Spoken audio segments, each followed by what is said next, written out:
Hello and welcome to the podcast. I'm here as ever with my good friend Ian. Hello.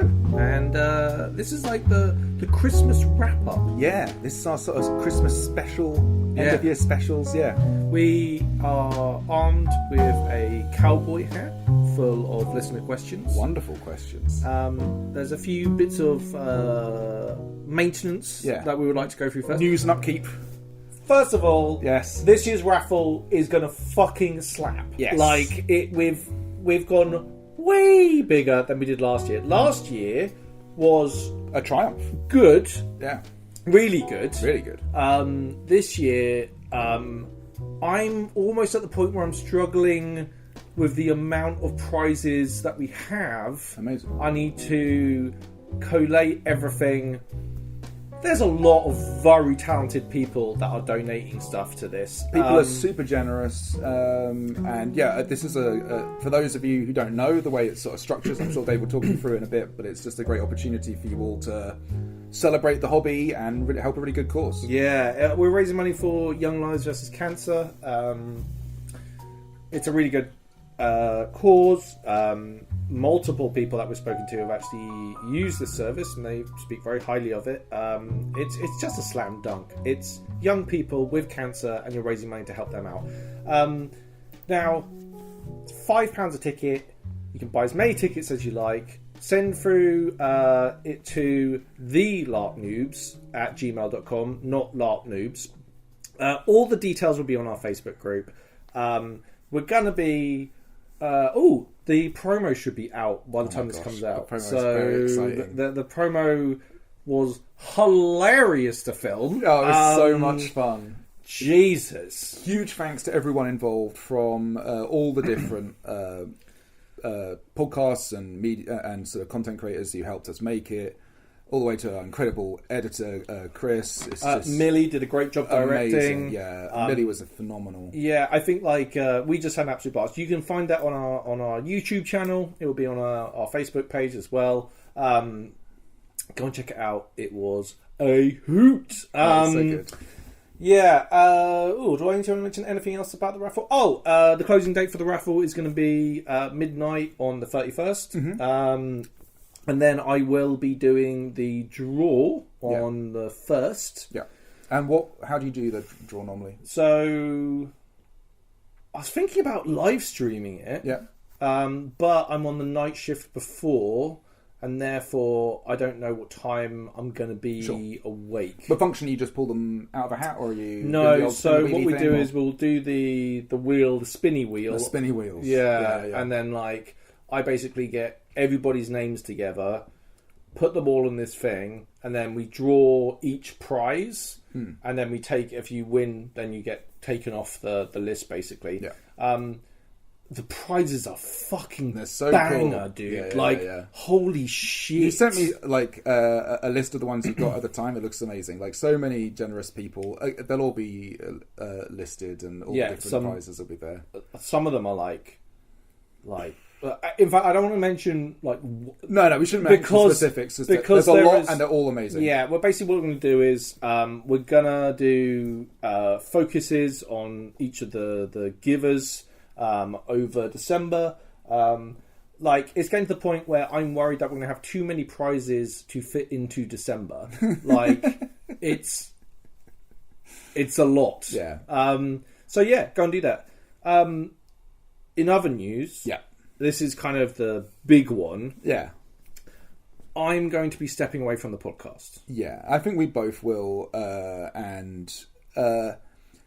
think it's I think we both reached this point where everything wrapped up really nicely with E4. I think a lot of us, with both of us, with our sort of our characters' kind of personal arcs. Yep. Kind of really. It felt like we kind of fleshed them out in a really good way, and in a very satisfying way. I'm sure I can't remember all the questions, but I think some of them might be kind of tailored that way. We can talk a bit more on this, but it's I feel very happy with where the podcast is and where we've taken it, and we have plans. I think for the future, many plans, good plans. So there will be other projects that we're going to be working on. Basically, I would like. I do a lot of the kind of behind the scenes stuff. Yeah. And recently I've been kind of struggling for a number of reasons, which I won't go into. But the I feel like I'm ready now after 5.5 years of just letting go of the LARP noobs at the moment. We might come back to it. Yeah. In the meantime, though, Yes. I'm going to give the keys to this rickety old ship to Millie and Bung. Yeah. So basically, from the first, I'm going to do the draw. I'm going to I'm going out on such a high. It's been a great year. Yeah. We're going to raise a shitload of money for charity. It's going to be fucking great. Yeah. Then I'm going to hand the keys over to the social media and all that stuff to Millie and Bung. If they want to keep going with it, they can. I'll eventually give every single bit of that to them, and they can run things. I think they're going to do a fantastic. I think they've already been doing a fantastic I think that job. it's the other element to all of this is I think because we've been doing it for a while, there's kind of a limit as to how much you guys probably want to hear about what maybe we have to say about certain things. No, there are savages. Yeah, out there, yeah, really. maybe, but there's also a limit as to how much maybe we have to say, and there's other stories out there to be told other than ours. What's nice is I think like I know Millie listens to the podcast. I think it's going to be.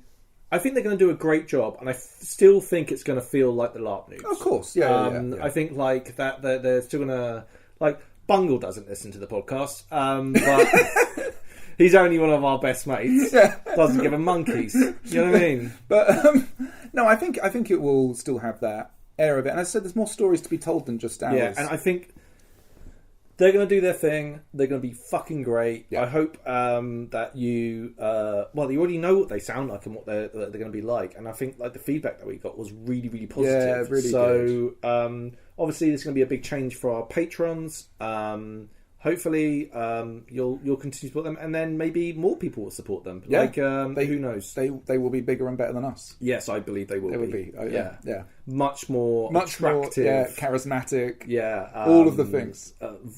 Just on all the stats. At least one more. I think for us, I think it's a nice time for us. I think to we had a chat about it over a course of times, and those sort of long-term listeners will know that each year we've always kind of threatened to... Every single year I'm like, we should just call it to an end this year. But now I feel like, especially for me, it's hard to come up with this is the right time to end it. Yeah. With the year that we've had, it's been amazing. I've been LARPing my balls off. Yeah. And we're gonna have the biggest and the best charity event everywhere. We're just going to ride off into the sunset, you know? I say that. We may well be back. Yeah. You might not be rid of us. Well, there's a couple of things, there's a couple of episodes that I was, that have stuck around with me. There's these two ladies I think they're somewhere in Scandinavia. They're not, I don't know whether they're related to each other or not, but they are experts on Nordic LARP. Okay. And I was really interested to go and talk to them, and so I might try and organise that. So I might come back for special an odd episode here and there if that's what happens. But I'm excited for the future, and I'm excited for Bung. I'm excited for Millie. I think they're going to do a great job. So I don't know. Well, we're going to go into some mushy. This is how much this project has meant to us stuff at the end. Yeah. But for now, Ian, we should crack into some questions. We've got a cowboy hat here. Is it indeed Hennessy Jones's? This is Hennessy's spare hat. Spare hat. Yeah. It's the same make and model. It's just I haven't worn this one yet. But it is. It's chocky full with wonderful questions. I have to say, I had a brief... You haven't actually seen any of these. I deliberately, because last year... I was the one that printed them out, and so I knew what they were. See, this year I'm that guy. And then you didn't know. Yeah. And I feel it's only fair that I you're am going in blind. blindsided by these questions. But there's, I think, are they good I think ones? these are the best questions yet. Really? I think so. Okay. So, did you want to thank start you. us off? I will. Yeah, start us lovely. off. We're totally going to get to the point where we should pass the hat so we don't forget Pass the hat. who pulled the question. This one's from Matthew Mathieu. If you go back and relive a LARP moment with no memories, which one would you do? Does the answer change with memories?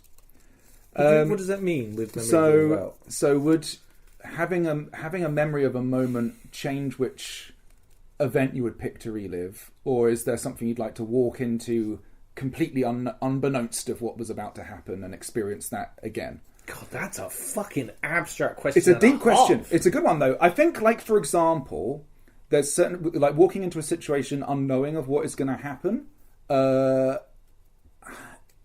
There's two that really pop into my head. Yeah, go on. There's the situation with taking the rap for everything that happened after the debacle of the military thing and telestepping forward. It was scary. It was like walking into that situation, dealing with all of the emotions of it and stuff was like a very rare thing in like RP to sort of walk into and experience, like the tension and the pressure of it all. That was cool. The other one would be the fashion show. Just on the opposite end of the scale, the first fashion show, walking in with all of the nervous energy and it being really successful, massive triumph, huge highs, was so good. With memories of what it is and thinking about that. So this is a memory that you're like going into knowing of what will happen, and you want to replay it, and I feel like this gives you that more kind of curatorial, directory kind of way. What you'd maybe like to direct your attention to more.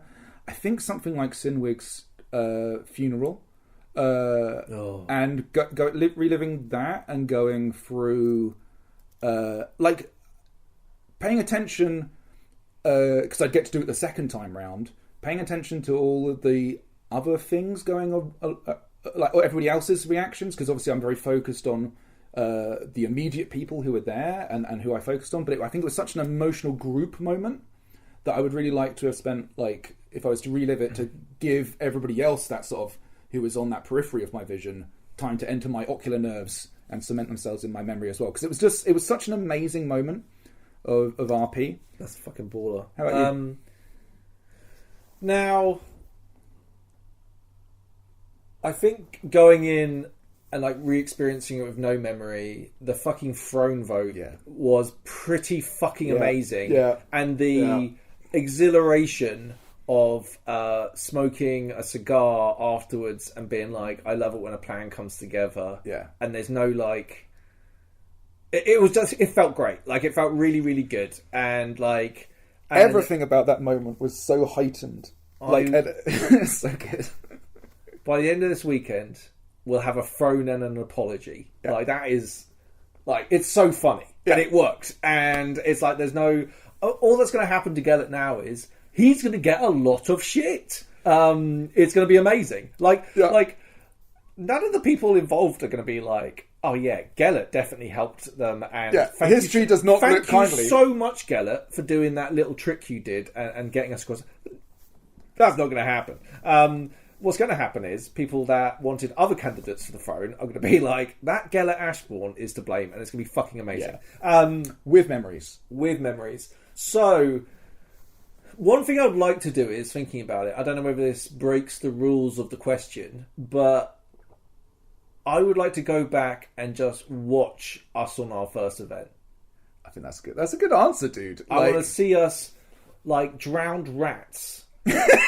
And then Pud singing in the Wintermark bar, and us, and Songs and Stories, our first experience. So you almost want like a Christmas Carol, third person perspective of our goings on. Our first battles and skirmishes, like that would be. It would be so fun to watch us, just to see how we. That's fun. Yeah, right. Yeah. Okay. That's really good. I hope that's a good answer. Yeah, thank you for the question. Yeah, it's that first weekend. Jesus, the mud apocalypse. Christ alive. Oh, I see. It's a question from Lindy Fawnhart. Ah, Chris. Young Christopher from Shatterstone Diaries, which is very, very good. If you had a LARP Noobs cologne? Is it? Branded cologne, what would you call it? But listen. A lot of words flashed through my mind just then. Very few of them. Dank. No, look. Dank by the LARP Noobs. As we said with like the Dubois brothers kind of French style accent, like dank. Dank by LARP Noobs. And it's just like a silhouette of you and your moist by LARP Noobs. Yeah. Oh gosh. No. Yeah. No. I think that's about right. No. It's Yeah. What do you think? You got one? No. I think that's about where it stands. Just or like always unprepared. Yeah. Idiocy by LARP Noobs. Yeah, idiocy. Idiocy is pretty good, actually. Yeah. I like that. Yeah, that's amazing. wow. Thank you. Amazing question. Thank you. What would it smell like? That'll be a whole other question. Oh no. Oh, But it has to come like with bubbles. wood smoke With bubbles. No, I'm not putting my name on it if it's got fucking bubbles. Listen. I'm not fucking supporting that. You can have your own range of talents. Oh yeah. Talus. And they'll be way more successful than Oh the my main gosh, ones. it would be the best. I have like bath bombs. Yeah, when you Like when those you, guys. when you spritz it, it comes out as bubbles, Amazing. and then you like pops on your skin, and that's what It's just called rondology. If you know, you know. Anyway, this is from the wonderful director of our skit, Millie. Do you guys view yourselves as the main characters in your LARP stories? Definitely not. No. Although it's been interesting to see the change. See, I was going to question you on this. I feel for me, if I was to gauge Talus, who is, bear in mind, you've had more LARPs and doing different things. Who is now a cult leader. Listen, so I feel Talus is like, if we were thinking of this like a sitcom or a drama show or a series, a TV series, right? I feel Talus is like an amusing side character who some people may like and other people absolutely despise. But for some people, he's like their favourite B-story side character. No, see, I think Talus is like, because you have a lot of like emo depth to your character. So I feel like there's enough in. Also, Talus, by the way, has changed so dramatically because you've changed as a person that like Talus of E1 in 2019-18, whenever the fuck we first went, is not the same beast as Talus that walks today. No, I think Talus is probably more analogous to something maybe like something like Willow from Buffy, right? Like that kind of character, or something like that, like a kind of no, like Lord Flashheart. Lord Flashheart would be amazing. I wish I could be Lord Flashheart. Dude, you are Lord Flashheart. Jesus Christ. You have a little cup and the straw, and you're like really like you're just flouncing around the place. Yeah. You're dressed like so like you are your own show. But there's all the emo stuff that's attached to it. You're not even a performer, and you're hired to go to events just to be Talus. You're not there to sing, you're not there to dance, you're not there to tell stories, you're there to blow bubbles and be Talus. Yeah. Because the very presence of Talus is enough. I think I'm going to have to be like specific about different characters. Yes, I think so.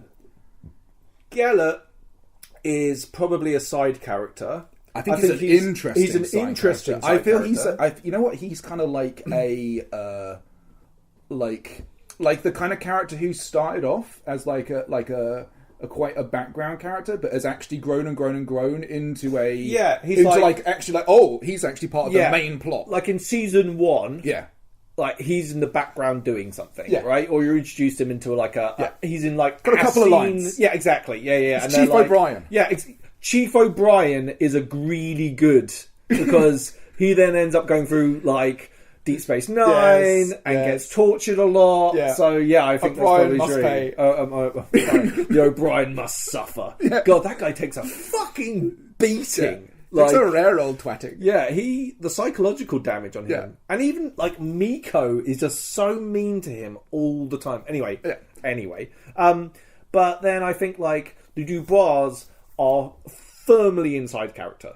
Like, they strong side characters. Yeah, they might have a spin-off show where they're the main characters, but they are 100% not the main characters. They are the comedy side characters of the Free Company. What about Hennessy Jones? Hennessy Jones might qualify as like the grey protagonist in a western. Yeah, I feel Hennessy Jones. Like, bear in mind, I've only been to one event, a Flying Lead, but I felt when I was watching you and the interactions around you as Hennessy Jones, I felt like there was some protagonist energy going on. Yeah, that was very strong. Anti-hero. Yeah, all of the things. Maybe not like the main character, but like definitely in that sort of top billing of... Yeah, like, Deadwood has like... There's no main character in Deadwood. That kind of thing. Yeah, exactly. You're in that group. Yeah. And it was like, it definitely felt like that kind of energy.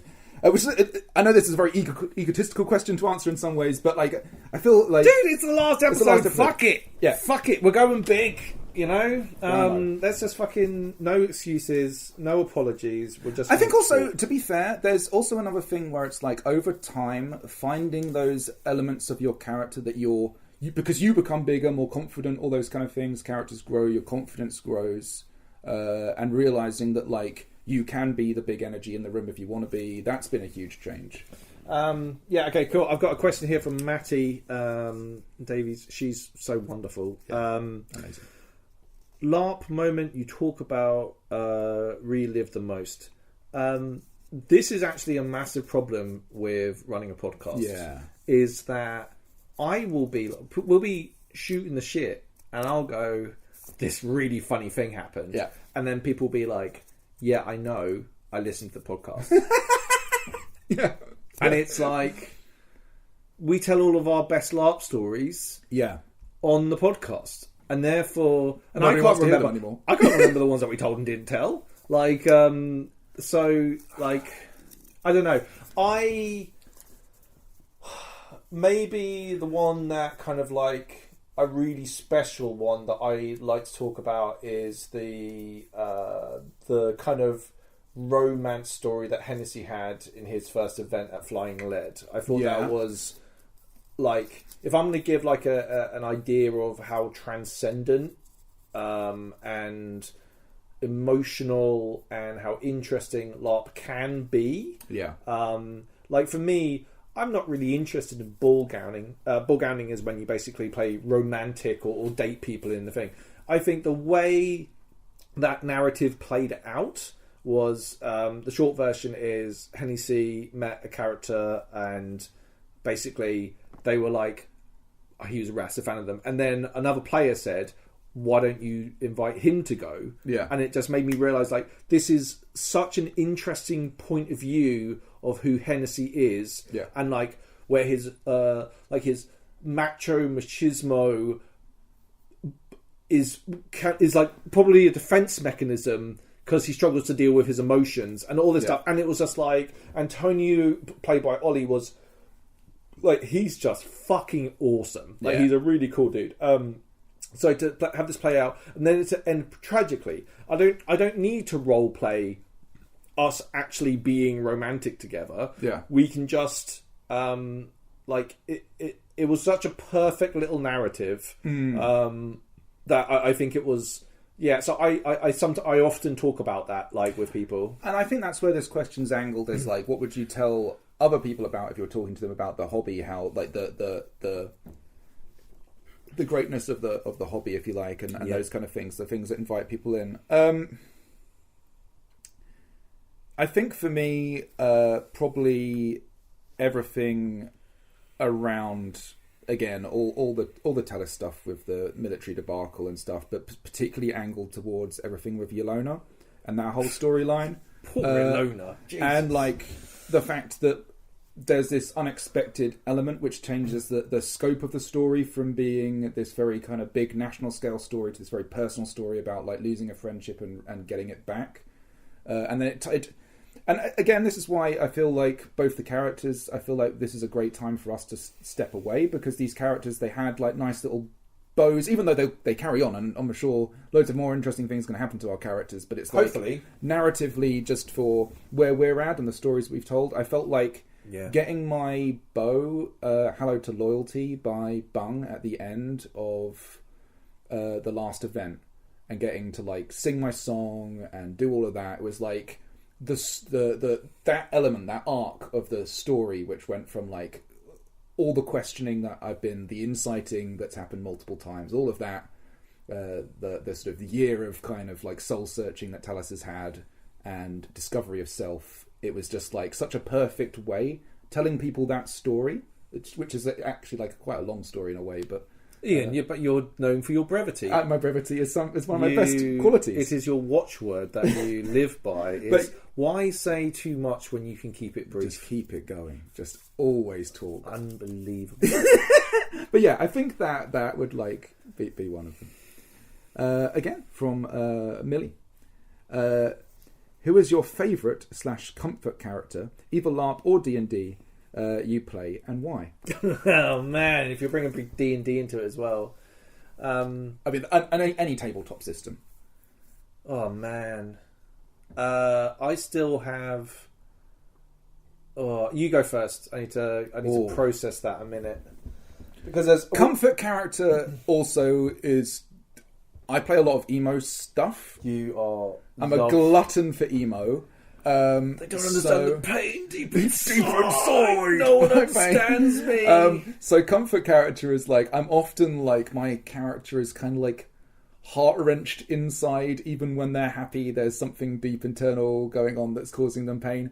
Which we talked about this the other day, and it was just like going through your previous characters. Yeah. And the angst in, Jesus. The angst in them. So I'm really enjoying my current character in the campaign we're playing. I'm getting to play this sea elf called Casadia de Curiosa, and she's like this kind of pirate. She's a explorer. pirate. Yeah, there's an element of a story, but like, yeah. And yeah, she's just great fun to play. Like, she's a fancy elf, yeah, who thinks butter wouldn't melt in their mouths. And you're a dwarf that hates her so much. Oh my gosh! I'm playing an antagonist. Yeah, you are, and you're doing a great job at that. Shad Split Metal, yeah, the barbarian dwarf. Oh my gosh! And so he's good. Scottish, and he's just angry about being 5'3". Was it 3? You keep changing the size to 3 smaller and smaller. It's 3'8" because a dwarf size should be 4 foot to 5 foot, and I want him to be like shorter than other dwarves. Yeah, and that's why he's so fucking angry all the time. He's just, oh my gosh, he's a great character. Hashtag Shad did nothing wrong. Oh my gosh, don't even. But no, so she's great fun to play as a comfort character. Talis, of course, is if you're going to LARP, the real answer is of course going to be Talis. Yeah, of course. He's just, there's points of just utter joy of just getting to be flouncing around. You've literally become a landmark. Like, you're one of those characters that's like, who the fuck is that guy? And then someone will be like, oh, that's Talis. You should go and talk to him. He's mental. I had some people come up to me at the end of the last one. They were like, "Oh, we thought you were an NPC," and I actually meant a lot to me because it was like, it was really like, yeah. So it's been really good fun. Talis is it's so easy to be, even with all the kind of the heart-wrenching stuff that's part of it. How about you? Comfort character, definitely Jean-Michel Dubois.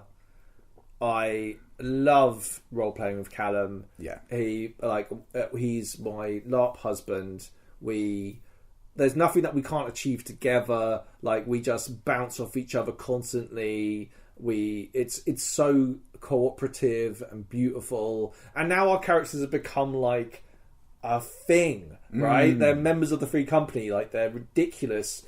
but also weirdly effective. Yeah. And therefore, like, there's this, like, lots of people throw shade at the Dubois, but they're also, like, really well respected and will get stuff done and actually very good people if you want to go and blow something up. If you want to go and blow something up, go and speak to the Dubois, right? Yeah. So much fun. I love the little posse that we have as well with Ellie, Dr. Portal. Oh my gosh. The whole I court just love case hearing out all stuff. your stories, It's dude. so good. You sound. The thing is, you sound like you're having a blast every time you play that character. I think Northern Kingdoms is the best LARP in the UK, or the one that I've attended. Yeah. Let me put it that way. It's so good, and the game system, the way that they kind of like help tailor skills and attributes to your character is like fucking incredible. Oh, so incredible. Dude, like you. I'm so jealous. There's only one event next year. As for what was it? Favorite Tabletop character games? player? Tabletop games. I'm really enjoying playing Nicomo Makato, which is he's a pirate who lost his crew through being usurped by his best mate, and now he's in the far lands, and he's basically like super flamboyant and like he's got gold teeth, and he's a tiefling, and he's awesome. You're a morally grey character. Yeah. Let's cast it as a group of much darker shaded grey, morally grey people. When the pirate is one of the moral compasses in the group. One of? The moral compass of the group. I really like playing him. But I would say Teddy. Teddy, I was going to go to Teddy. I loved playing Teddy. Yeah. And now Teddy is like... Teddy was a human paladin who was the youngest son of a really adventure-y, famous family, and he was like the kind of runt of the litter at 6'2" or whatever. He has a lot of those same beats Yeah. as, in a way, the Dubois, with that whole thing of like people will often underestimate him and stuff, but he's actually very effective and also has a lot of qualities that people miss out on. Teddy was all heart. Yes. Like, Teddy is an idiot, and he's like, but he cares so much. And like, that beautiful moment where a friend of ours, Ben, joined the Discord and was just like, wanted to listen to us play. Yeah. And then everyone's explaining who their characters are, and they were like, "Oh, my guy's called Teddy. He's a noble, and and he was just like, you know, what sounds like a right fucking prick, you know what I mean? Like, what an arsehole." And everybody in the group was like, "Hey, don't be talking shit about Teddy. Teddy's the best heart out there." Yeah, he's Teddy. If there's a burning building and anyone's going to come diving through the window, to come and rescue you, it's Teddy. He might not even fully... And he was... The Teddy rolls were ridiculous. Teddy Dice was actually incredible. So, any perception roll, Teddy would fail. He wouldn't notice anything. Literally an orc standing outside the window next to him. Yeah, like there's a bar fight about to happen, and Teddy is completely oblivious, and everyone else has picked up on it. But then, like, he'll just crit everything where Teddy needs to crit. Like, I rolled so many 20s, it got to the point where I was just like, you don't need to be good at D&D. You just need to roll 20s the whole time. Outrageous. I mean, the problem is there's like, again, when you were saying comfort characters, I mean, like, I would love to say Ez and Crimson, but the reality is they're so heart-rendingly...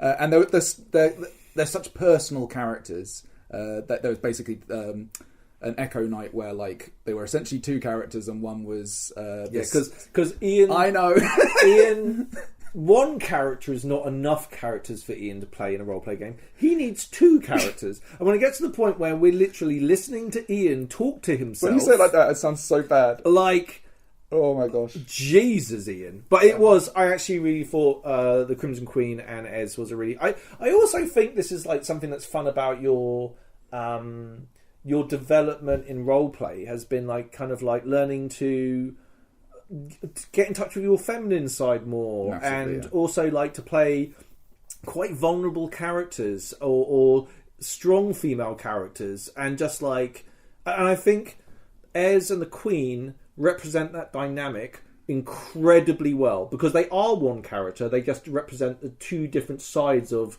what you're learning about, like yourself and all this stuff. I think it's really interesting. It was a really important character for me as a person, and actually coincided really well with the way Talis sort of changed and morphed, and I think there was a lot of synergy there with the two. So but definitely maybe not a comfort character. That was my turn, is it? Yeah. I've already started to forget. Do you want to grab yourself another drink? No, I've got plenty of Oh, drinks. you've got drinks. Yeah, I've got. We by the way, we stack up drinks in front of us because we talk for so long. And so usually, I'm a thirsty boy as well. Ian chugs, like, I've literally just got him a pint of Coke because it just, I don't know where it goes, Ian. It just goes down you. It's nervous energy. Yeah, I've got like a couple of. You're quite ciders. disciplined. No, I forget. Yeah, like, this I'm one is of those true. people. One of my exes gave me so much shit for this, where I would order a beer, the beer would sit on the table and be like full until it lost most of its bubbles and then became like room temperature, and then I would just drink the whole thing. So it's like, there's no like, ooh, I'll sip my way through. Like, it's like a bell. It's a classy guy. It's what's that graph called? You know, where it kind of like bell curve. but like it ramps up at the end where the fluid gets drunk really fast. Yeah. Anyway, right, who we got? Daniel Wild. What character type, e.g., healer, trader, diplomat, do you want to try next? Ooh, that's actually a very pertinent question, because you're going to kill off Talis? No, more. Well, you're going to kill off Talis? No, but like the way Talis actually had to change, because originally, being with the Navarch and stuff, he had like this kind of military angle to him, and then when, I'm not saying that avenue of the game is closed, it's not like entirely, but like having to move, like, because of all the sort of the it's kind of political aspects of it and what the character represents in terms of things, it's meant that I've kind of maybe had to think about what he does next, and looking at, like, do I go into trading, do I go into sort of trying to get something built, which is really where I'm kind of angling and next. to get something built, It's a lot. Trading might be something that you, instead of trading for the sake of trading, you have a purpose, and therefore going around and trying to make money is actually something much more. So like that's project next year is just to try and make money and get something built, which is something I've not done before, and I'm not even sure I'll enjoy, to be honest. But we'll see. You will. You're. I don't know. We'll see. We'll see. I think I the thing is, I will still have to do it as Talis, which means it's suboptimal. If for any reason Gellert dies, I had this idea of playing like a butcher healer, like this, and doing it very blood and guts. Like, I want to have lots of fake blood, entrails. I want to have I can't have an idea of how to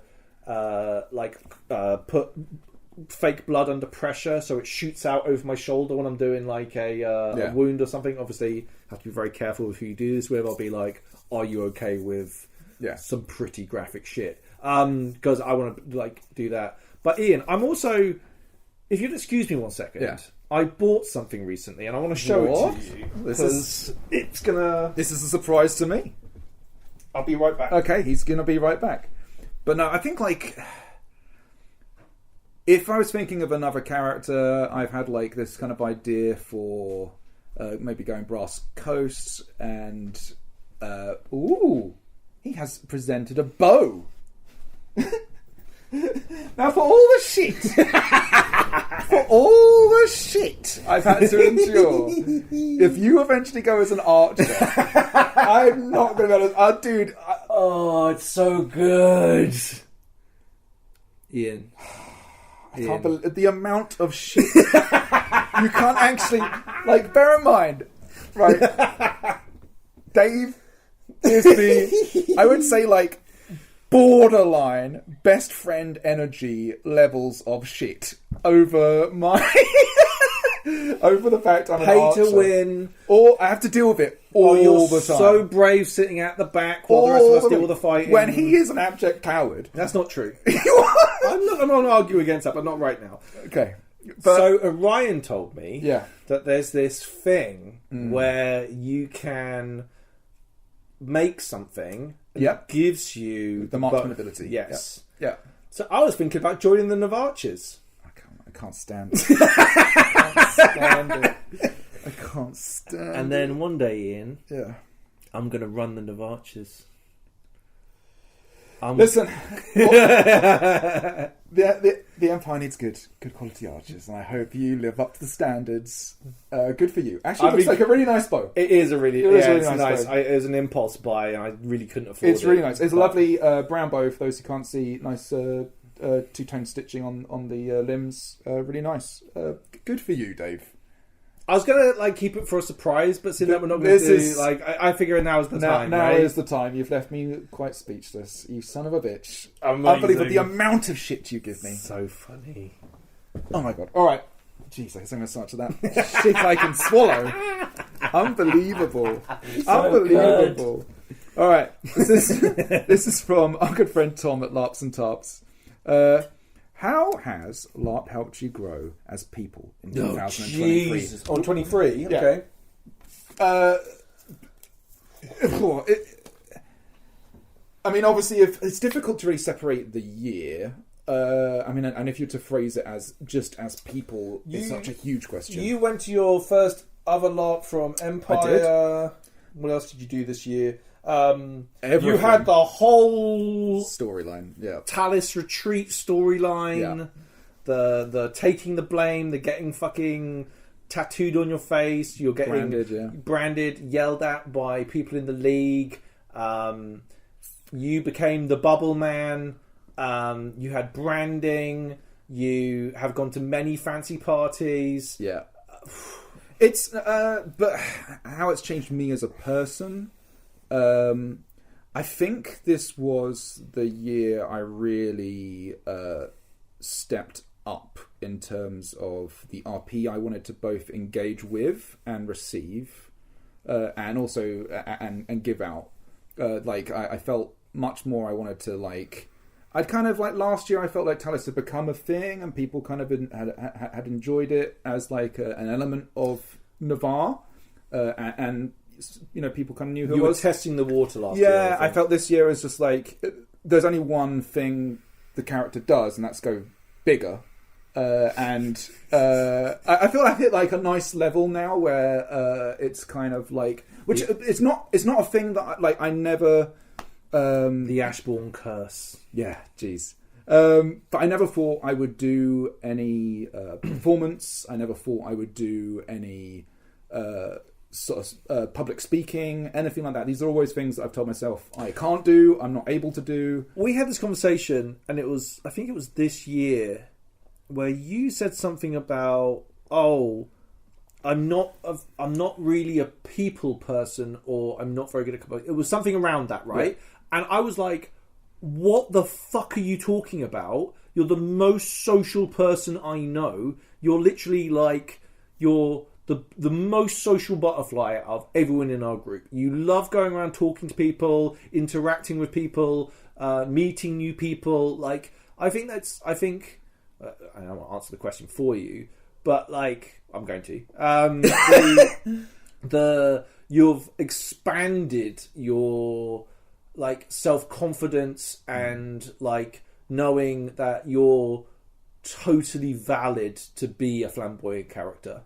Yeah, I think also there's the elements I really love about being Talis is the aspects that are just very me, where I like being nice to new people and being able to introduce people to things, get people excited about things, and be kind, because he's not a mean character, even though he has his kind of he's just not a mean character. He actually is a very nice person generally. He has failings and faults and weaknesses, but he's generally wants the best for everybody. He has a very positive outlook on things, and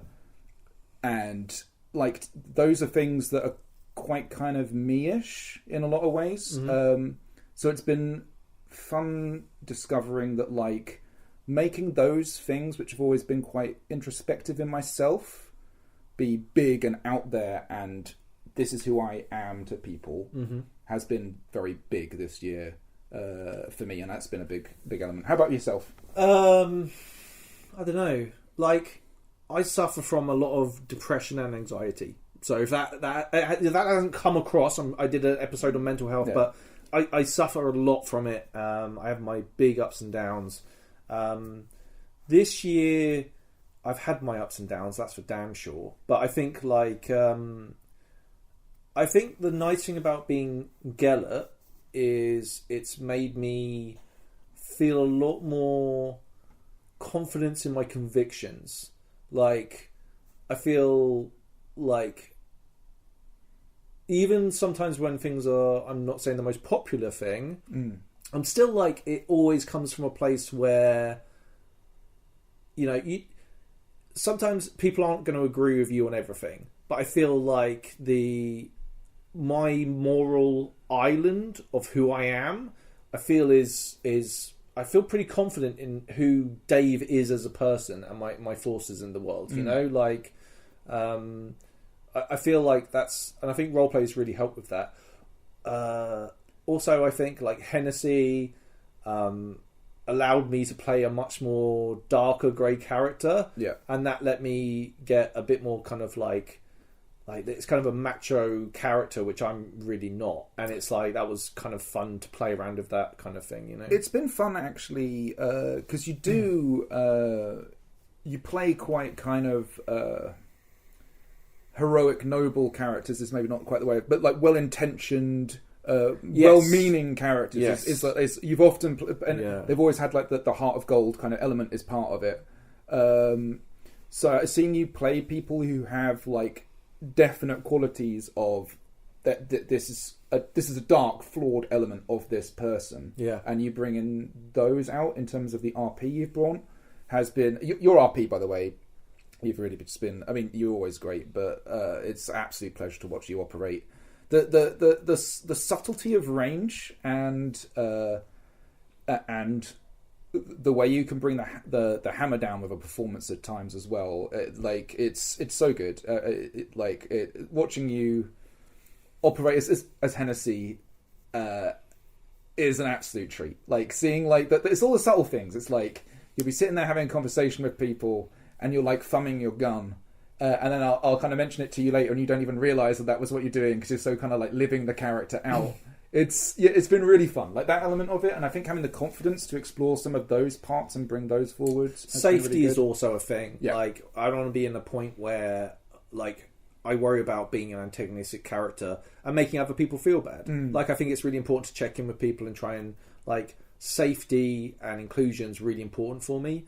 And this is kind of like been a learning process, but like being able to play rougher role play with people that all understand that like this is a character rather than Dave, and this isn't a personal attack, this isn't an excuse. And believe me, this stuff happens in the community. Like this is one thing about LARP is like there's a lot of different people, a lot of different like people come at the thing. Like we always say this. Like, nerds can be some of the most vicious people in the world, right? So for me, I've always tried to anyway be like only bang with people that are up for it. But like, I don't know, like it's been really nice. Like when I told Tom from LARPs and Tarps to fuck off as Hennessy Jones, and he scurried off. That was such a bizarre experience for me, but yeah, I'm sorry, I'm rambling. Let's answer another question. I think another element to this that I think, if you think about how in the political game, for example, with Gellert, your reaction to not having things go your way and being bummed out about it, as compared to now, where you kind of, I think you have a lot more. I think I'm more of a perspective of like what it is to go through a process and succeed and fail, and how you deal with that and internalize that. I think that's been something you've really mastered a lot more. Gellert's political career has been really interesting, and it's what's weird is like from my point of view, it's like I've had like loads of support. Like it's kind of interesting playing like because the confidence to be a senator. Yeah. Navarre is a big nation, Yeah. and we have 3 senators, Yeah. and I'm one of them, Yeah. is like, that's fucking crazy to me, right? Like, I've had to go out to standing when I have to follow Martin, who plays Travid, who is so good at public speaking. He literally just goes and knows what's going on, and like, here's what's going on, and this and this and this and this and this. And then you have Simon playing Leafy, who is the really experienced journeyman of politicians. Like, he knows, he's been there, he's seen that, right? He knows exactly what the fuck is going on. And then there's Muggins here, and like, I don't know, the support has been really, really nice. And to be like I hear this a lot from people where they're like, you have all the qualities to be a really, really good senator. And I'm like, yeah, but I'm shit. And they're like, it takes time. Like, you're doing a really good job, like going in, especially into the political snake pit that is Empire, where people have been literally paying a lot of senators have been there since day one. Our games are so different, dude. Our games are so different. Yeah, very different. Anyway, it's made me grow a lot. Anyway, this is from Chris Thompson. Will you ever play a thief, rogue, warlord, etc., like a proper unlawful type? Wow. Well, I mean, you kind of do as Hennessy, right? Yeah, Hennessy, like, I would say that's true. Yeah, definitely. I think a warlord character, mainly because, like, Riz, who's played by our friend David, who was the ex-minister for Hekinia, he's basically doing that now. And it was funny talking to him because he did politics for ages, and then he was like, I just want to be a warlord. And it's like, he's really charismatic.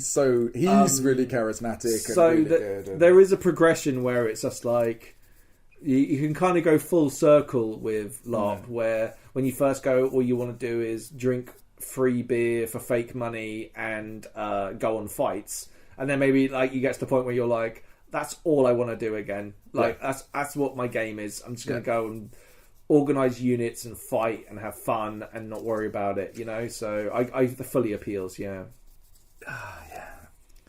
A rogue or a thief, though? For me, I did do that a little bit as Jasper. Jasper was a much more of a scoundrelly kind of low level. I felt like a side street pickpocket. This is your flying lead character. This is my flying lead character, and that was a lot of fun. It was a lot of fun. He's a lot more morally grey. Wheels and deals a lot more. Talis tends to shoot fairly straight dice all the time. Really, he's well, you're not going to sneak up on anyone, are you? No. You'd see him coming if you were trying to pick pockets. Yeah, I mean, he has agendas and schemes, but they're not anything like antagonistic generally. While Jasper definitely was like, what's my out in various situations? Who could be thrown under the bus if the things came down and they were coming for me?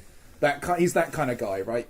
I think thieving at LARP is something. Well, I think crime generally, actually. I don't know whether like I can be eloquent enough to explain exactly what I mean by this, but like, crime is fine if you do it in the right way. Okay, so like, I don't want to just steal from people. I want to do it for a really good reason and for it to add gain rather than subtract it. Yes, right? I think that's the most important thing. And I think also like there's this idea of like valuing other people's time and effort and also the experience they're going to gain from the thing that you're doing, and being empathetic to the other people around you. And there's like that's really true of all RP, really. You want to make a situation where whatever it is, whether the RP is emotional, whether it's antagonistic, whether it's supportive, what you're really doing is helping drive the vista of the world around you that other people can experience and enjoy. The yes and, right? Like it's like improv, right? Not that I've done a huge amount of improv, but a lot of times when I hear people talk about improv, that's basically what LARP is. Improv with rules. Yeah. So it's like if I can make something more interesting, then, like, for example, the diamond being stolen at Nightmare recently. Like, someone stole a diamond from the museum. That's fucking fun, right? Like, because you're stealing off a crew item, it creates talk and all that stuff. Like, that's fun. Yeah. Whereas if you just, like, nick someone's fucking coin purse, it's like, oh, well. Another example of this, actually, from Flying Lead that I thought was very effective was when people poisoned the beer. Using the snakes at the tavern that we were running, the saloon that we were running. People had put snakes there to poison it. And then everybody who had drinks the previous night came down with this illness. There was a role-playing effect that people had to go through. It made game for everyone. They also checked in. Yes. And were like, hey, are we cool with this? Blah, blah, blah. And it's just like, that's just fucking really solid, good role-play. Is like going, I'm going to do something to antagonise this person. I think it's also like, it's more dangerous at larger fest larps because there's so many people and there's very little oversight. And the victim's less likely to know what is going on and for what reason and what the intention is behind the action. Exactly. And if there's any malicious acting that's part of it. So if I was going to be a thief at Empire, I would leave a calling card. Yeah, I mean, I like constantly have this something like that. I want to create narrative through what I'm doing. Again, right? I think it hits all of the same notes that I say this all the time. But if you've got a secret, the only purpose of having a secret is that eventually there's a chance it could be revealed, and that's true of so many aspects of role play. That bottling something up just for you and your own pleasure of having the thing that other people don't know with no and you'll always have it over them. I don't know, that's not something for me personally that I would enjoy. So like the idea of being like the gentleman thief where you rob from the rich because they're unvirtuous and then you give that money away, for example, right? That's, anyway. I have a question from Andy Connell, who called me out on my emo roleplay. Thank you very much, Andy. Andy Connell. He called me out so hard. So good. He nailed it. He absolutely nailed it. And he nailed the mast. A good burn is based in reality. I had to Picard double facepalm myself when he said really good episode. A really good episode. Yeah. But he says... what is your premier choice of LARP boots and why is it Hayaks? Now, I haven't actually worn Hayaks, but I would say good footwear. I know this is very kind of mundane, and this is kind of a jokey question in a sense, but Top footwear. 10 things I wish I knew before going to LARP. Having good footwear is really good. It's big and clever, and often there's that whole thing about like costume starts from... above the ankle. Although I think like sometimes that's overblown. You don't want to be like come in your bright, white sort of sneakers or whatever. But that's bad footwear anyway. Yeah, what you want is just nice, comfy stuff that's going to keep you dry and look after you. And definitely good shoes. I've heard good things about Hayaks. I have some Altberg Warriors which are really good. Yeah, I can't remember the brand of mine. It's one of the army type walking boots that supports the heel, whatever. It's really good. I also am a huge fan of my cavalry boots. They started off and all I did was get blisters on them. They still kind of suck when I'm doing a lot of things, but they're broken in and they're a lot more comfortable. So I actually really like wearing the booties. That's actually a thing. Do try and break your kit in a little bit before you go to a LARP. You'll be surprised, and definitely do a dry run of if you can have the chance. I told you once about my weird ritual of like when I'm making new kit where I kind of put it all on and then see if I can do basic tasks like make a cup of tea and pick things up from the ground without having to put everything down. I think actually like logistically helps. Well, that's a problem for you because you carry like that's never been a problem for me. Literally never been. No, the amount of times that you've been leaving to go to a battle and then all your arrows fall on the floor and then you lean over to pick it up and then something else falls off you and then you get snagged on something. Like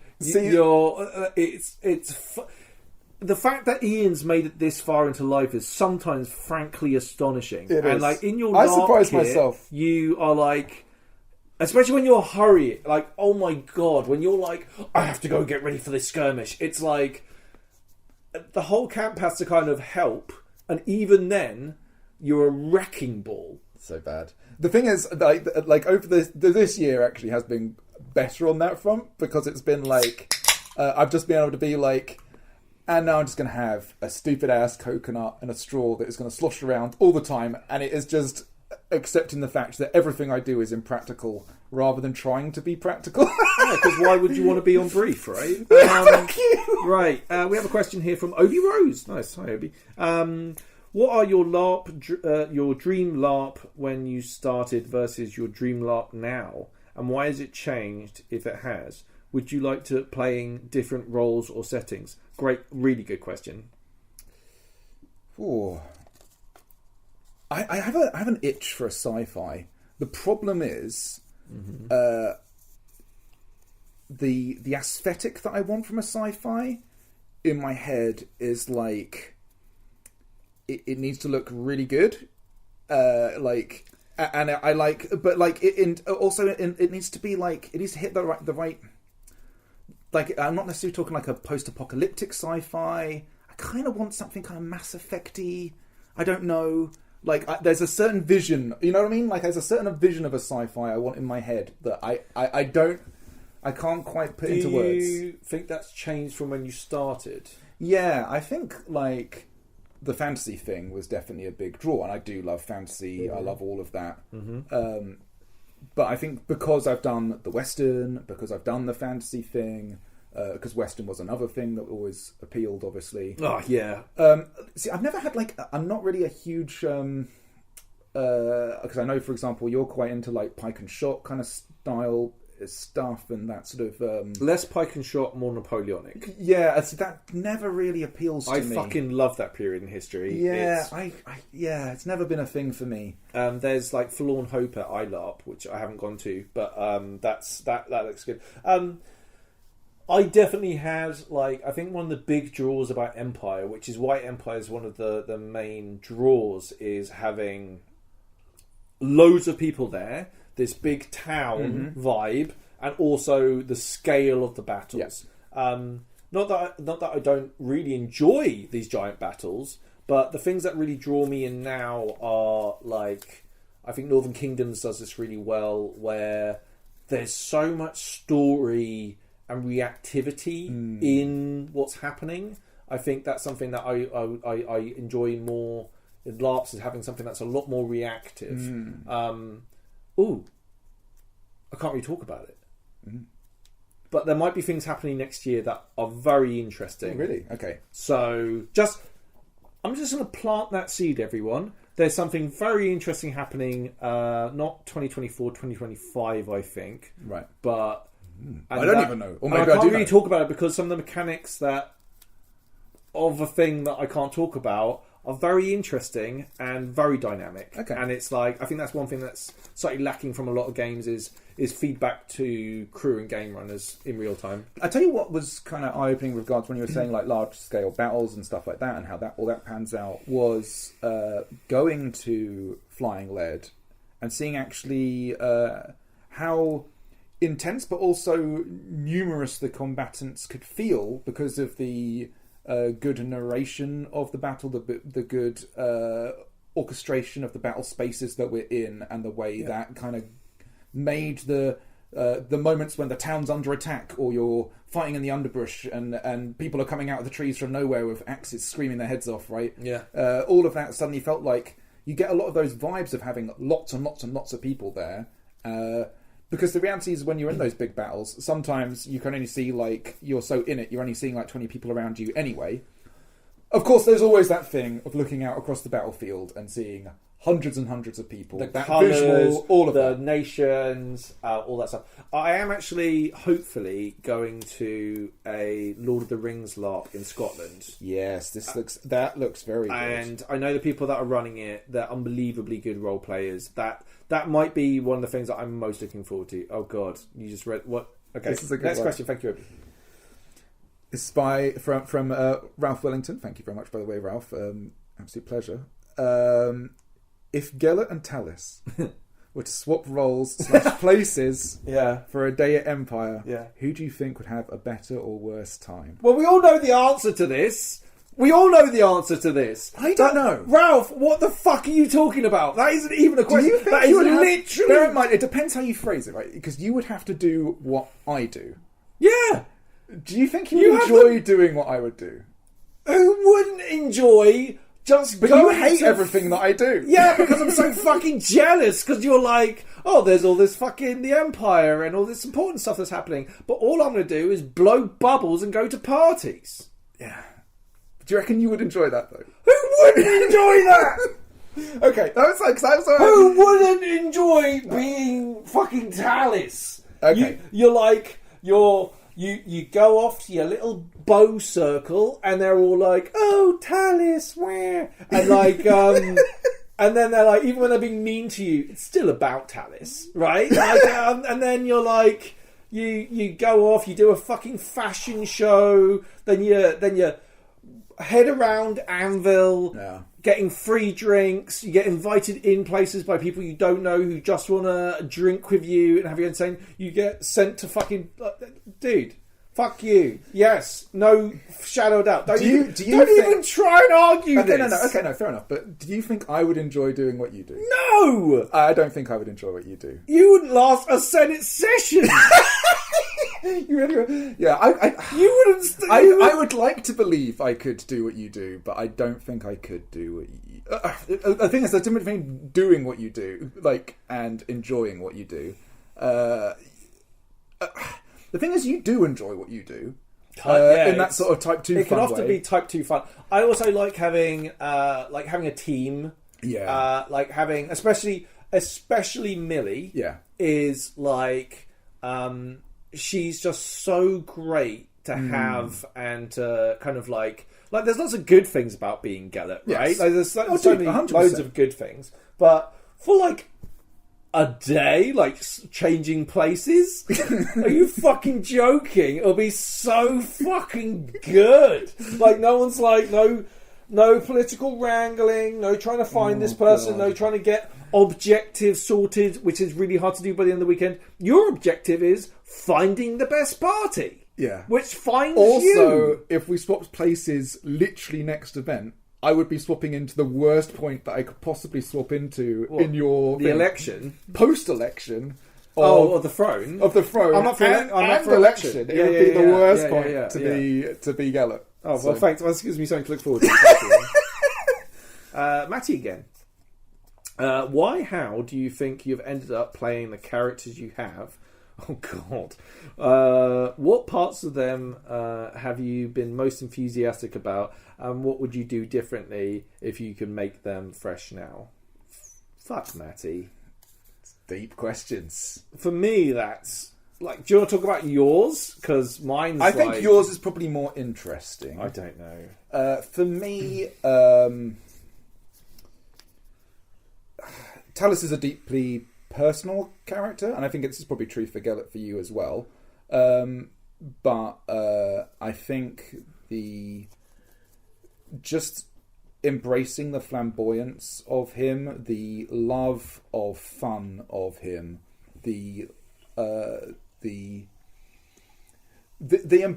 embracing of like what it is to be someone who is noticed and doesn't mind being seen is amazing. I think for this though, it's interesting. We touched on it earlier, talking about how Talis has changed as a character. Yeah. Like, you don't need to reset Talis, because Talis has been changing and will continue to evolve, right? Yeah. Like for you, I don't feel like there's anything like holding you back with Talis, right?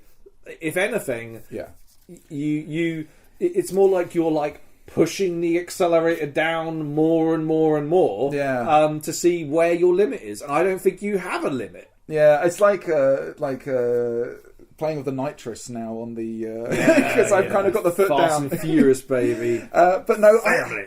What I would change, the obvious thing would be to say to do it earlier. But I think there's a lot. Often you can look back at those moments, that early RP, and I think a lot of where I am was informed by that.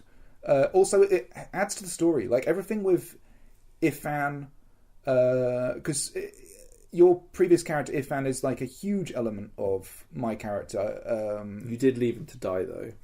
I did not leave him to die. I saw him go down. I saw him. I did not see the exact moment of his death. Fucking. Oh, listen. Me bullshit. and Sol both saw a hopeless situation and made. This happened after we did the new player episode. Sol's there. We have a lovely conversation about new characters. At the end of the episode, we stop recording, and then they're like, "Oh yeah, I saw Ifan go down." It's like, "Yeah, I spoke to you." That you spoke to each other about Ifan going down, and could see where I was, and did not come to save Ifan. The situation was such, and you survived. The important thing to say is, Ifan, you really rode him hard, all the time. Yeah. And I think what's been fun is actually watching. Apart from the last few times when you've been a bit of a pussy playing Gellet, the times when you were playing Ifan. And more so now when you're playing Gellet, where you were kind of doing a lot more of that frontliney stuff. It was fun to see you bring back a little bit more of. In fairness, I have had 2 years of medical problems. Yes, you have. Yeah. So I literally couldn't. Yeah. And then now it's got to the point where I'm kind of finding my feet again, and like it's slightly different. Also, I'm having so much fucking fun being the crack political unit of battle tourists that me and Millie are. So good. Morale keepers. So good. I get to go and really enjoy myself. Yeah. And I'm not, like, to fight with a unit Yeah. is something that is really, really good and really, really fun. And, like, but that's just not where I'm at the moment. I don't think maybe Empire is the game you do that in. I think you do that in other games. Yeah, true. I think it sounds like Ragnarok is a bit more where you do that kind of stuff as well. And Northern Kingdoms as well. Yeah. So how about you? God, this is like, I don't even know what I know. I think it's really interesting. I don't even know what this says about me and how Gellet is, and like how I went from. It's a good question, Maddie. I don't ever like. I think I even said this on the podcast. I don't want to spend all my time in meetings. I made that so clear. Like, it was the antithesis of what I wanted to do at LARP. And now Gellet's entire world is going to Senate, going to meetings, walking around the field, trying to find people, meet people, talk to them, try and like get stuff done, is like the absolute opposite of where I thought I would be. I have no idea what this says about my personality or my You've always of enjoyed suffering. Yeah, Jesus. You've always enjoyed, I think, embracing those aspects of you that are discomforted and challenging them and exploring yourself through those things. I think if you look at the LARPs you've challenged yourself with this year, like all the different things from Requiem, all of the stuff, you've always been someone who's willing to really put yourself in uncomfortable situations and see how you come out of the meat grinder of it. I like the edge. I like going to the edge and testing myself. Yeah, I've always enjoyed that. Yeah, absolutely. Like, I don't know though. I think like what's nice about where Gellet is now is because I really beat myself up when I was ambassador. Yeah, and took it quite personally. I think you've grown a lot from that though as a person. Like your reaction, as I was saying earlier, your reaction to not succeeding in endeavours and rebounding off that and coming off different things and trying new avenues as a result of those outcomes has been really interesting to see. I think that's... I think I've definitely become more comfortable in the pocket of like political PvP. Like, I quite like where Gellet is and what he's actually trying to do, and the fact is that like a lot of his opinions are relatively unpopular or go against what I should say is the general tide of things. Like my view on the Liberty Pact is a really good example, right? Yeah. Like because it's the modern age, we know slavery is bad. Yeah. Okay, like we know that, like, yes, like everybody agrees slavery bad. The way that Gellet interacts with that though is less kind of like a happy clappy virtue signal. It's more like we're giving our rights as senators to lead our empire to foreign barbarian nations that don't follow the way. Like, I think that's bad. We can still be anti-slavery and not give up our rights and liberties. And these are, I mean, like, someone said to me, like, Gerrit's like Brexit, right? And we deliberately avoid politics generally on this, but I was like, man, not really. Like, it's a very different vibe of what motivates him. You could argue that's his thing, but like, it's really not. It's actually more about like, seriously, I'm not. I'm gonna just walk away from that. I'm gonna put it down. I'm gonna put that conversation down. And I'm gonna. I think a lot of that is maybe like the thing is, again, as a character, I think. Again, this comes back to the fact is that you've embraced the fact that he has flaws, and it's not like his argument needs to be sound or even comply with what your own feelings are on things. And I think you've enjoyed exploring that. I like arguing. I like picking apart ideas. I like picking apart structures. I like thinking. Unpicking our own biases and how we view the world and all that stuff. Right? Like, if I have an opinion on something, I don't want to be like, I have an opinion on something because everyone else has an opinion on something. I want to really test that and then live that, right? And I think that Gellert gets to really flex that part of my personality out. Yeah, right? And it's just like, also, like, who's just like, if Dave met Gellert, they wouldn't necessarily get on. Or maybe they would. Yeah, they'd probably argue a lot. They're very argumentative. But that kind of like, playing devil's advocate and trying to like understand a position better is something I like doing in real world. How about stuff that you think, to go to the second part of the question, stuff you think you'd do differently? Is there anything you think you'd approach differently with Gellert? No, I've learned so much. You've learned a lot. I don't have I try not to think about like coulda, woulda, shoulda. Yeah. I'm often because I find it's that whole kind of journey is the actual goal. Yeah. Let me put it this way, right? Like, everyone's had relationships that have gone horribly wrong, okay? And you could be like, man, that person was so great in my life. If I'd only done this or I'd only done that. The reality is, you were that person at that time, and learning from this makes you like a better person. Like, that's how I like to view it anyway. Like, maybe that's naive. I like to think that we iterate towards better aspects of ourselves, and like, we evolve. I think like we're too close to ourselves to see us develop. But like, I think it's something pretty fucking cool that we will learn and develop over the time that we live. Hopefully I'll be a really great person by the time I die. You are a really great person, dude. This is from Jim Gordon Smith. Who, sorry? Jim Gordon Smith. Oh, Jim. Yeah. Which is the best Bind anvil, and why is it the Bind Eye? Now, there's a very... Oh my god, that is so... Listen, I don't mind a little bit of self-promotion here. That is always be hustling. But after the captain... Oh, captain, my captain. Well, move along, Talis Ashbourne, indeed.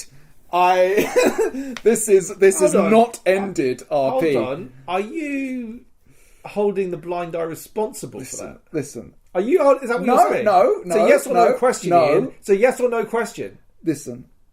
I adore the blind eye very much, and but there's certain ways that Talis Ashbourne will not be treated by. So which is your favourite bar then? No, I really do enjoy the Blind Eye. My favourite bar, it probably is the Blind Eye. Let's be honest. I go there all the time. I really used to love the Dog End.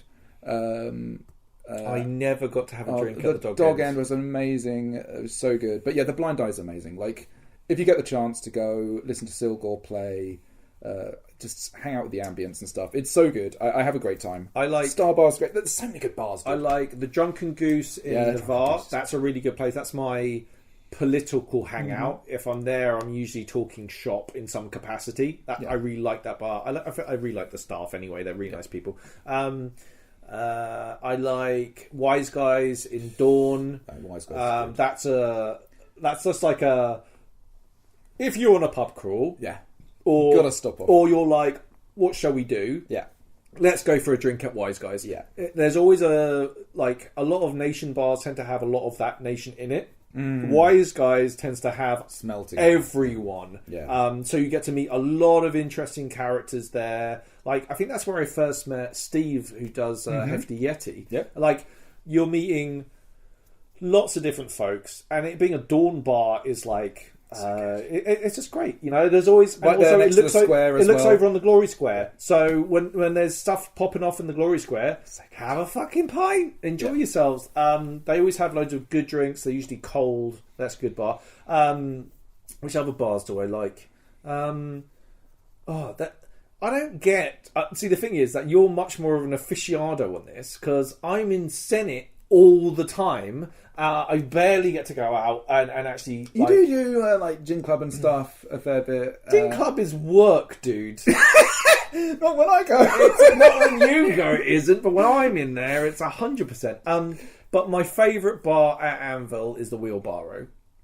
That's a very good answer, because Oily rolling around. Oh my god! He's like a guardian angel. He just when I desperately need him, there he is. He just appears like a mirage on the horizon. Yeah, like a guardian angel, and like we completely take the piss. Like, I was talking to Oily about this, about how many drinks I've actually paid for there, and it's like very limited. I served bar once. Like, both me and Oily were so pissed it came back to me almost like a fever dream that I was serving bar. Like, it's like, you know, we just have an absolute blast. Actually, can I say, this isn't this isn't Empire related. I had an absolute blast running the Devil Dog Saloon. Yeah, like it was so good. Joe playing the Cornish guy. Me and Ambrose just absolutely killed it. I just had so much fun. Like, that was really good. That was probably one of my favourite things to fly. Having the keg and stuff. Like, I actually really like the idea. Like, if I had more space, I live in a little poxy flat, so I can't have as much space. If I had somewhere where I had lots of storage, I would actually love to do a bar at one of these systems. Like, I had this idea of having a members club that was big and beardy, and all the staff are big and beardy. And it's like you get so much fun. It's one of those sort of clubs, you know, and just don't touch the big beardy guys, you know. But come on, they can touch you, but you can't touch them. Exactly. Right. Exactly. Yeah. Okay. Vibe. But Blind Eye is fucking amazing. I mean, come on now, Jim. Come on now. We don't do advertising on the fucking LARP noobs, man. Like, we turn them down. Right. And we're not being paid. Ooh, maybe you could pay us. Oh no, it's going to be one of these. Oh no, of course it is. Lindy, Fawnheart again. Chris from the Shattersong Diaries. What is the 8th virtue? If you say bubbles, I'm ending the podcast right now. No, I think a serious thing from me, I will try and be serious. No, don't. Just say whatever you want. No, I think actually for Talis, it's beauty, probably. Which is very much a Dornish thing, but I don't really mean it in the Dornish way. But Talis always, when he walks out into the circle, always says, hello, my beautiful Navarre, all the time. That's how he always introduces himself. You're a closet cultist. So you're not even closet anymore, are you? He has this. It's because it's the vision of what he perceives to be beautiful, and so yes, I think that's something that's been present for a long time in the character. That's kind of if there is a heretical element to his aspect, that's actually what it really is. There's a bit of inside spoilery for you. If Gellert was a cultist, he would probably be a freedom cultist. Yeah, I think so. Yeah, he's like, his whole entire thing is freedom. Like, that's his whole thing. Like, he's a big proponent of it. Yeah, is he kind of... because... is he like an individual liberty kind of person, like in that sort of sense, or is he like a... No, because he believes in the system. Because he does believe... Yeah, that's the thing. And I think that's what couches both these heretical elements of our characters, I think, because we still operate in the terms... That's what sort of prevents it from becoming manifest heresy.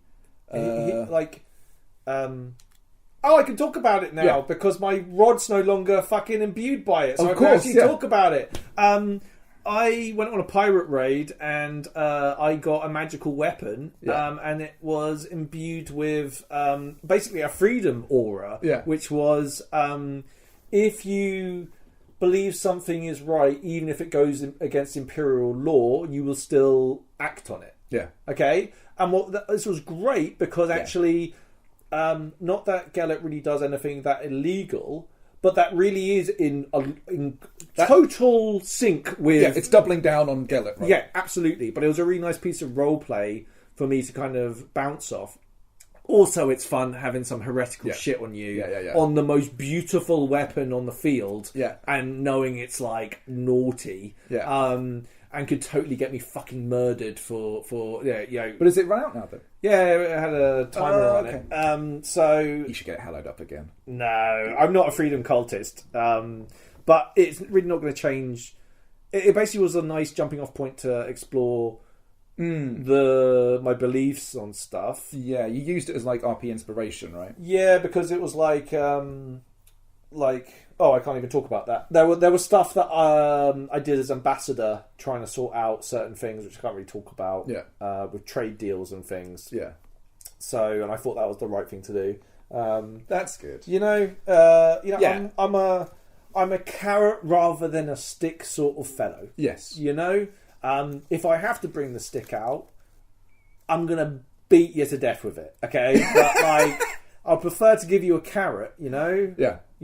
That's the kind of vibe. Yeah. Well, I mean, I think you always had this cool thing of you talk about the like Gellert's version of the stick is when you were talking about like, if we make war so terribly that they will never want to go to war with us again, and that's like Gellert's such a good conversation to have with that Wintermark guy. I was like, that's Gellert through and through. Like we'll try and be friends. Yeah, but if friendship is not possible, then we're gonna make it so horrendous for you to be our enemies that you'll never want to do that ever again. Yeah. It's from Christopher Drew. Nice. All right. If you had to pick one of the other host's characters, past or present, any LARP system, to play for one event, which would you pick and why? This is kind of bounces off Talis Ashbourne for the lols. For the lols. Simply for the lols. I would avoid all the emo shit. Like, I wouldn't go and, like, talk to Ilona and do all of that stuff. I think that's part of the character, though. I would just ignore that and just go to fancy parties. Okay. You're not really embracing the character if you don't have the... No, you're right. You're right. You have to, like, because it's such a... like, that's not But Talis the thing is Ashbourne. that you've only played 2 LARP characters. Yeah. I think Talis is... But, yeah, you're right. I still think I'm right, though. You are right. I think Talis is more interesting than Jasper to play. Hello, my beautiful Navarre. Those of you who are archers, the Navarchers would love to have you a part of us. We're going to meet just over here after Fawn's Council. Come along, I'll bring snacks. Cupcakes. Yeah, I think that would be a pretty good time. You'd be really good. I would probably... see, having not played him, I don't know, but the idea of playing the Dubois brother sounds so much fun. Getting to RP with Callum, getting to be that character and challenge myself to be that character, which sounds amazing fun. Playing Hennessy is actually quite, I think for me, quite a challenging character to play. So it's challenging for me. Yeah, I would like to try that, but yeah, I think it's only for a weekend. For a weekend, maybe. Although devoirs do sound like a lot of fun and Mate. something I would have a real blast doing. Eating bombs. I would also talking get to go to witches. to Northern Kingdoms if I pick. And basically a witcher. You know, like You know what I mean? it's Like fucking hilarious. Callum as like my my buddy. Like I love role playing with Callum. Mate. I'm so jealous of you that you get to role play Well, with Callum so tightly on so many things. Having not had Callum at the last event was really tough. Yeah. Because like I said, we really bounce off each other and we had a good time. And we've both talked about this. Callum's talked about this where he's just like, I don't think I could Dubois without you. And I feel exactly the same way. Like we just we help each other be ridiculous. Yeah, I think you help each other ramp up, right? That sounds amazing. I think the Dubois. Hennessy will be a nice challenge. I think Dubois for you, Talis, right? Is it my turn? I think it's your turn. Yeah, it's my turn. Yeah. How many more we got? We're getting through. We're getting through. This might have to be a two-part. This might have to be a two-part, but we are going to go through all the questions. We'll do this one. Yeah. Then we'll have a break, and then we'll have a two-parter. Come back for a two-parter. Yeah, we'll Wow. we'll smash it out, okay. right? We'll do the. Let's see what we're ending on for this. Oh no, this it's another episode. Lindir question. We love you, Chris. Which barbarian nation would be the most fun to LARP in? LARP in. See, I saw this as a sneak peek when I was going through. I tried not to read the questions, but this one jumped out at me. I was thinking Grendel would be a lot of fun. Yeah. Because I like the idea of drooging, but I like monstering as drooge. If it was flipped around and we would actually RPing like through a whole event as the things, I think being like Grendel and being like out for the money pirate-y kind of like themed nautical orcs sounds like a lot of fun. The Grendel are kind of like the opposite side of the coin of the Empire. They're very shrewd.